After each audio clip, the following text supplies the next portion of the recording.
Ny roso tamin'ny fianaovantsy ny mpiara-miasa kosa ny Orange Madagascar sy ny Microcred ao Moramanga. Tanjona moa ny fampiroboroboana ny sehatra ny fikirakirana vola amin'ny alalan'ny Orange Money. Ny anivon'ireo maso-ivo fampindramam-bola madinika.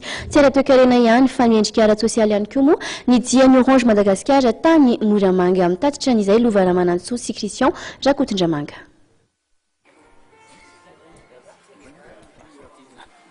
Maherin'ny 300 isan-jaton'ny malagasy amin'izao fotoana izao ny mampiasa finday.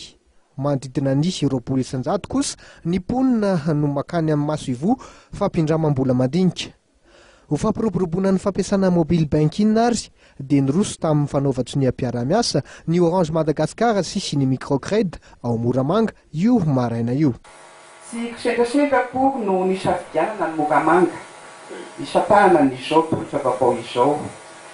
Moramanga dia toeram-barotra lehibe satria ambohi-piaona ny lalana mampifandray Antananarivo, Toamasina, Anosibe-Anary sy Ambatondrazaka. Betsaka arak'izany ireo vola mifamezivezy ary amin'ny resaka fandrifalemana dia io resaka Orange Money sy ny mpiara-miasa Microcred izany dia tena antony lehibe tokoa androany. Manomboka androany dia azo ataony mikirakira vola amin'ny alalan'ny Orange Money.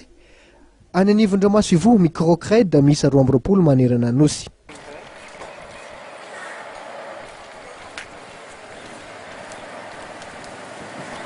Nanararoatra ny diany tany Moramanga ny Orange Madagascar tamin'ny alalan'ny Orange Solidarité Madagascar izay tarihan'ny ramatoa Randriambeloma Jozy hitsidiana ny EPP Ambohitra Javidy.